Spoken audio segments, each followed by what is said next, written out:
Estamos de volta para o segundo bloco, um programa Tribuna Livre. Narciso, você está com a palavra, mas uma pessoa me perguntou na rua, rapaz, o Narciso, ele lê bastante, né? Eu digo, olha, ele acorda 4 horas da manhã para ler Estadão, Folha, Globo, assiste tudo que ele sabia disso, amigo.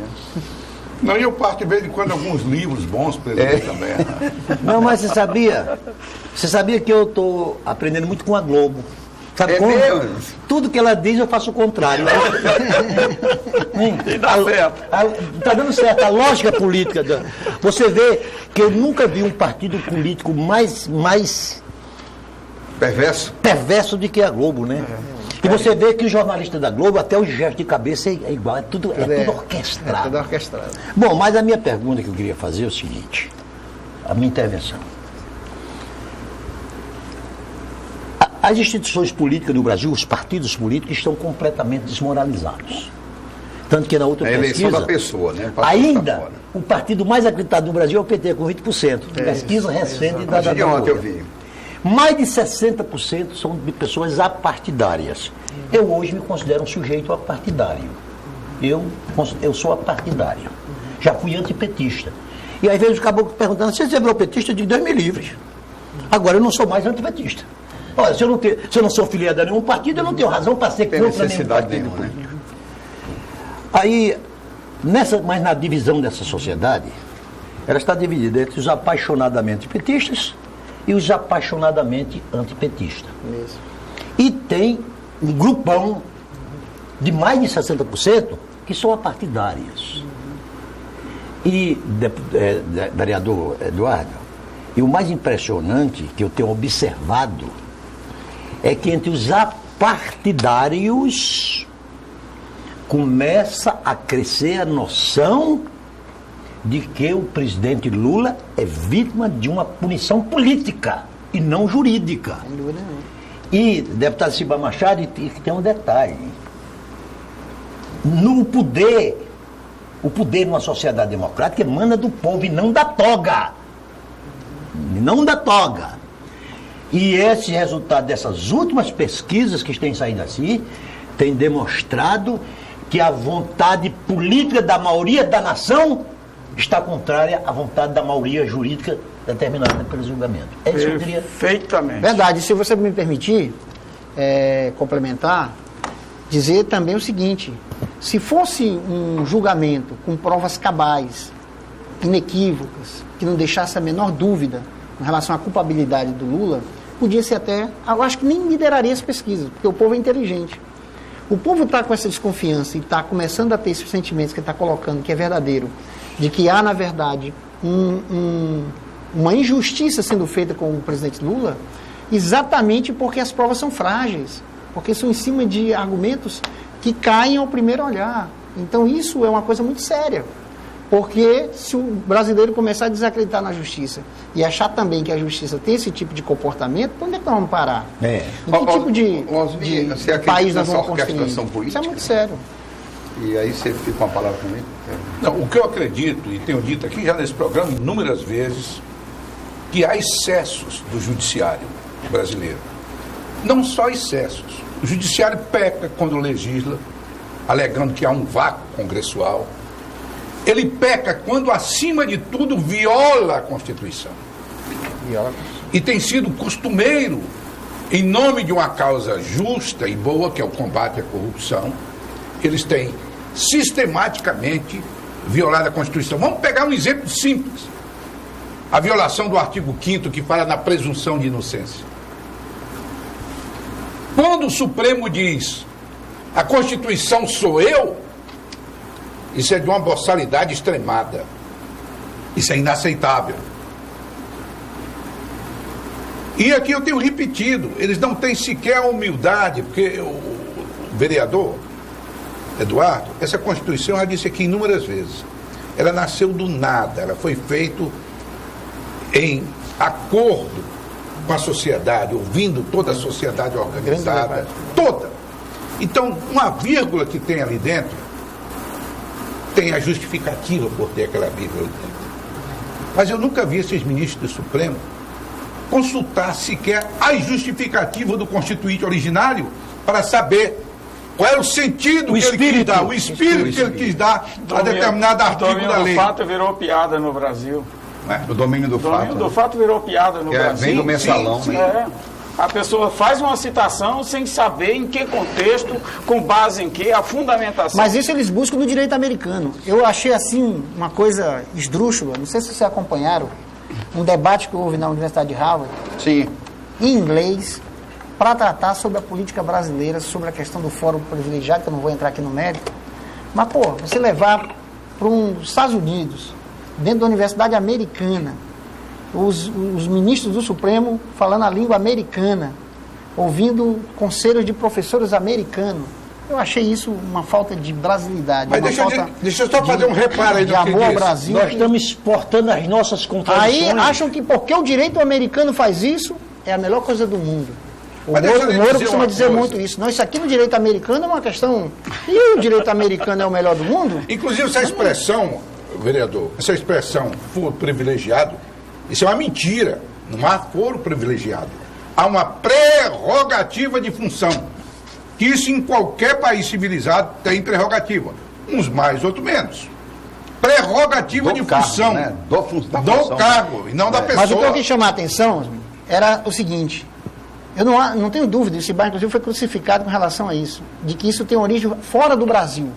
Esse desmonte do país, esse desmonte da economia, esse desmonte das instituições, ele tem interesses Tem lógica internacionais. esse discurso Eu do ia- deputado. eu- E aí eles queria- perderam a vergonha, porque foram debater isso com quem mandou eles fazerem aqui, dentro da Universidade de Deixa eu só Harvard, nos aproveitar Estados esse Unidos. gancho Isso é um para dizer, absurdo. por que que eu levantei Tem fundamento a se tese tem. da questão da presença da CIA nós chamamos de golpe, você não gosta de ouvir essa palavra, mas estou dizendo, neste golpe praticado contra o Lula, o PT e a Dilma. Primeiro, juntar os desejos das forças que têm interesse no Brasil. Nós vencemos a eleição em 2002 com a Carta ao Povo Brasileiro. E ali foi dito que todos ganham. Era o jogo do ganha-ganha. Acabei de citar a fala do Lula para os empresários de São Paulo. Todo mundo ganhou no Brasil. Apontou na Carta de Guxiquem, nessa Carta Brasil do pós-Lula, o Brasil 2022, onde apontava o Brasil chegar em 2022, sendo a terceira, quarta potência mundial, na economia e tecnologia, distribuição de renda, mercado interno, essas coisas todas. E ali tinha uma série de caminhos a serem seguidos, a indústria naval e tantas outras coisas. Pô, muito bem. Isso nasce uma geopolítica mundial, e aí surge a vontade de se botar em prática um termo que era só uma simbologia chamada BRICS, que é um termo que um economista americano disse: se esses 4 países se juntarem, eles inevitavelmente mudarão a ordem mundial. Brasil, Rússia, China e Índia. Bom, muito bem, ainda entrou E América a do África Sul. do Sul. África do Sul. Estes países resolveram levar isso a cabo. Então nós vamos montar. Não foi ainda dentro do governo Lula, mas já no governo Dilma.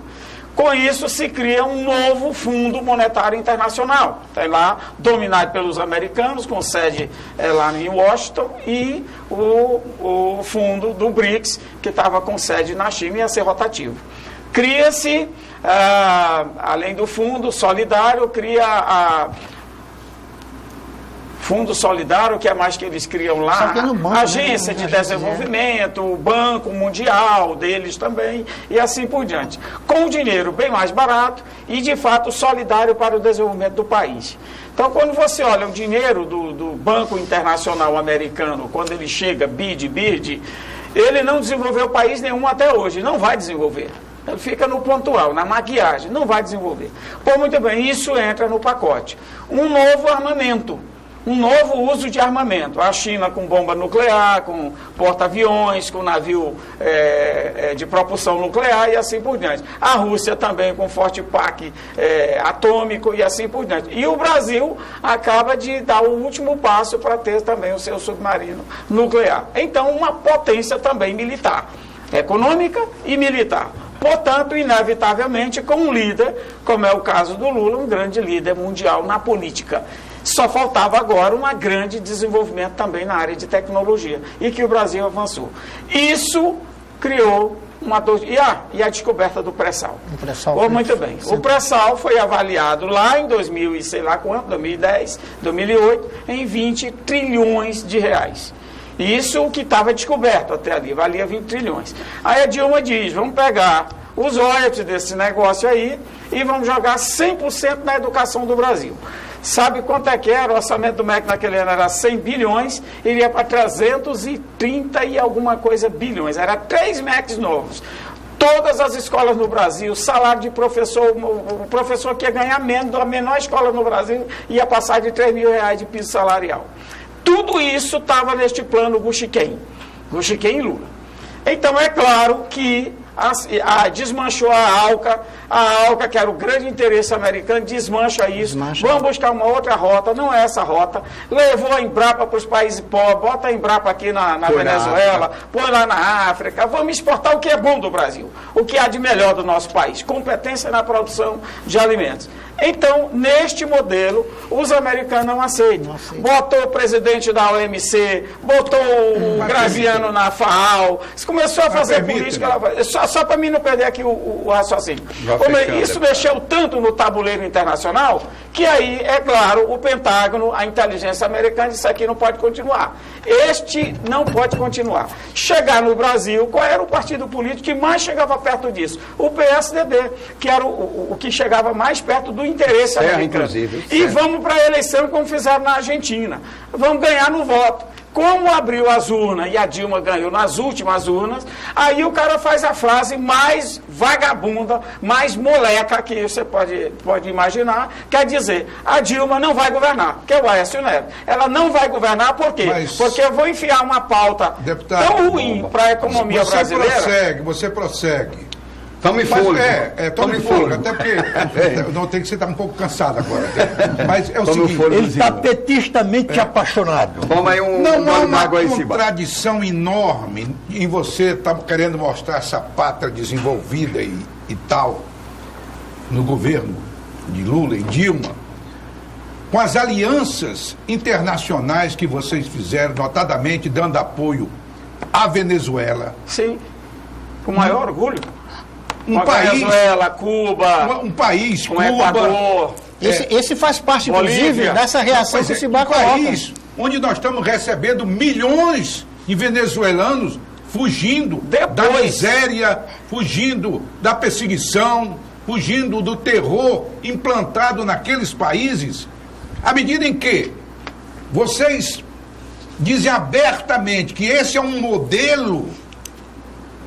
Eu acho que é uma contradição muito grande no que você está afirmando. Eu queria só terminar o pacote aqui do processo Lula e vou voltar para isso. Eu queria dar uma Neste opinião. modelo geopolítico que você critica muito, estes países, todos esses países estão fazendo enfrentamento de desalinhamento com os Estados Unidos. Então essa pauta negativa contra o Brasil, que foi aplicada já no segundo mandato do governo Dilma, foi a mesma que foi aplicada contra Hugo Chávez na Venezuela. Não deixou o país crescer. Botaram a turma para não fornecer gasolina. O Lula disse, então manda gasolina.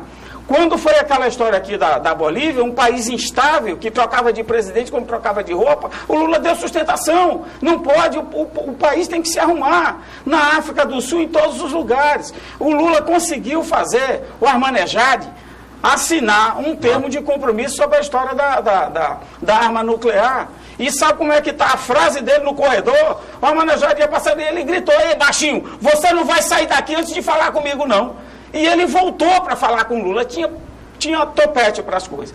Então, o que há um modelo geopolítico no mundo de não deixar a América do Sul crescer. A América do Sul não pode crescer. Essa é a vontade americana. O que é a ALCA? A ALCA dizia que se um prefeito fizer uma obra... Eu quero, inclusive, ajudar o Cibá nesse raciocínio, mas historicamente. Vocês sabem que os Estados Unidos tem na sua carta, inclusive, a tal do destino predeterminado por Deus de que eles seriam líderes mundiais. Eles têm isso na Constituição. E eles fizeram isso antes da Segunda Guerra Mundial, expandiram, tomaram terras do México, compraram outra parte, foram de costa a costa. Termina a Segunda Guerra Mundial e há uma redistribuição geopolítica. E sabe o que coube aos Estados Unidos? Coube a América Latina. Ou seja, eles consideram a América Latina um quintal, uma extensão dos interesses americanos. Qualquer coisa que mexa com essa geopolítica mexe, inclusive, com os interesses americanos. Isso é claro e está em todos os planos dos americanos. Então, o Brasil, virando um polo e uma liderança na América do Sul como é e como estava, não interessa aos Estados Unidos. Esse desmonte... Me deixa Pois não, só... vai, Isso não é uma coisa Narciso, qualquer. conclui para a gente vir para a política local. Vai ser rápido, menino. Tá? Você Tá sabe, bem. Astério, que eu tenho demonstrado aqui a maior indisposição minha de concordar com Osmi Lima, né? E comecei concordando com o deputado Ciba Machado. Agora vai discordar. Mas nessa sua justificativa dessas alianças feitas do governo Lula com a nossa vizinhança, Sul, né? eu estou completamente contrário a você e estou totalmente do seu lado, tá, Osmi?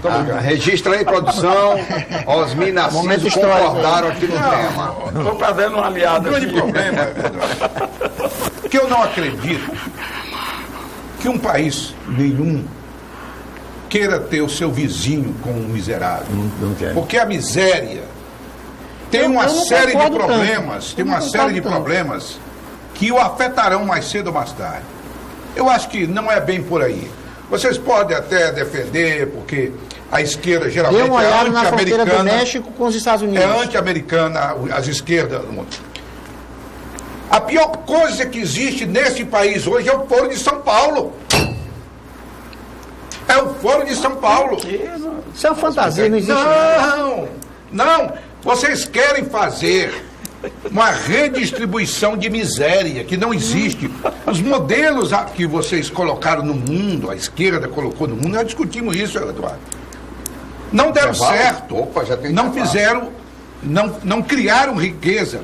Porque vocês... Como não? O país mais Vocês desenvolvido hoje é têm uma socialista. capacidade... China. Não, A China é socialista. Pelo amor de Deus. A China é Vocês socialista. criaram, A China é Então, o são os país partidos- mais capitalista O do Brasil, mundo. o Brasil nessa concluir. parte do hemisfério foi quem mais distribuiu renda e Tem foi que no chamar governo de até agora. esquerda. Vocês são Vai tentar altamente colocar. generosos em distribuir benesses.